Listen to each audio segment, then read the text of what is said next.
What are multiples in business valuations? So you might have come across this term of multiples in business valuations or in business purchasing or exiting, business acquisition, exiting, selling. This video is going to explain what that means. So when you're looking at multiples, you start off with EBITDA. I've got another video on the channel about EBITDA, so you can find out how that's worked out and what your EBITDA might be.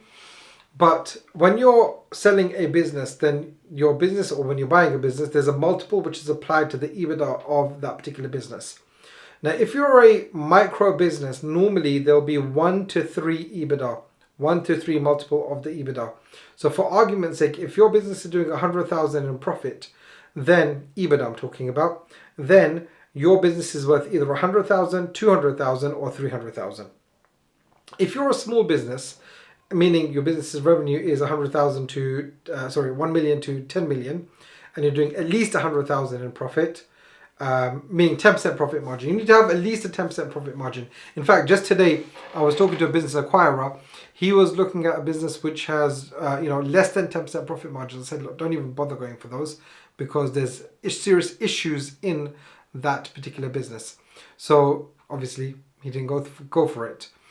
Coming back to multiples though, you got 10% profit margin, your business is doing 1 to 10 million in revenue, then your multiples can be anything from 2 times EBITDA all the way up to 5 times is usual. There are cases where you can get up to 8 times as well, but there needs to be some circumstances where you've got the, anything above 5 times multiple. Generally speaking, from 2 times multiple to 5 times multiple. How that's applied, the multiples, I've got a course in the description on how to value your businesses or how to value a business. Click the link on that and enroll on that course. It's a free video course that you can go on, and it explains how you should be working out your multiples and how you should be working out the value of your business. That'll be fantastic for you, of course, to run through that. But in any case, if your business is a micro business, 1 to 3, if your business is a small business, meaning doing at least 1 million revenue to 10 million revenue and 10% profit margins, then it's anything from 2 till 5. But like I said, there are situations that could be 6, 7, 8.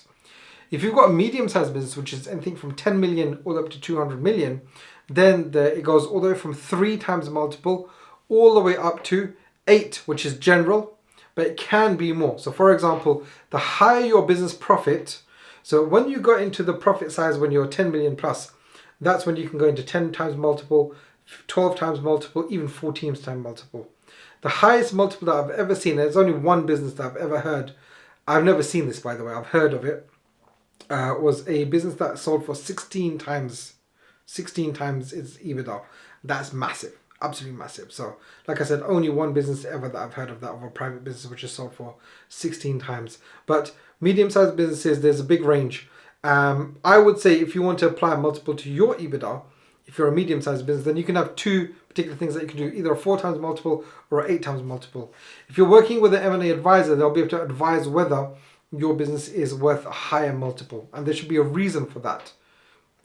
One really big disservice which happens to business owners is that they go to a bad business broker, and the business broker tells them that their business is worth 4x. In fact, I was looking at a business for purchase myself today, and in there, the business was worth realistically 2x. There were so many factors. If you go into the valuation course, you'll be able to see the factors that play into multiples and valuations. But this particular business was worth no more than 2x of its EBITDA. And the seller wanted 4.5x of the EBITDA. So I explained the reasons why it wasn't worth the 4.5 that they wanted. And, they said, no, we don't want to sell it. Good luck to them. And actually, the full story of this business is that I had inquired about this particular business about 3 or 4 months ago. And the business owner did nothing to change the business. They're not working with me because, like I said, this was where I wanted to purchase the business. They're not working with me, and their broker hasn't done anything for them. Just put it on the market and that's it, left it.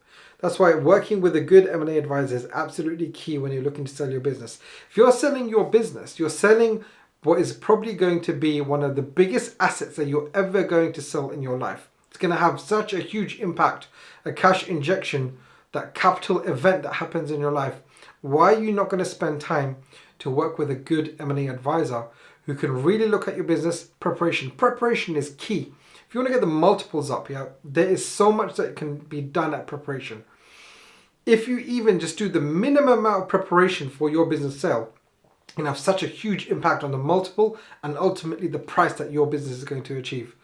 So putting in that prep work is really important. Again, I've got a bunch of links in the description which can help you with understanding more about the sales process. So the multiples are for micro businesses 1 to 3, small businesses 2 to 5 can be higher, and for medium-sized businesses anything from 3 all the way to 8, which is general but can be higher, all the way up to 12x, which is not unheard of within the industry. So I hope that helps a little bit more about multiples. Again, if you want to find out more, then you can look at the description for some tools.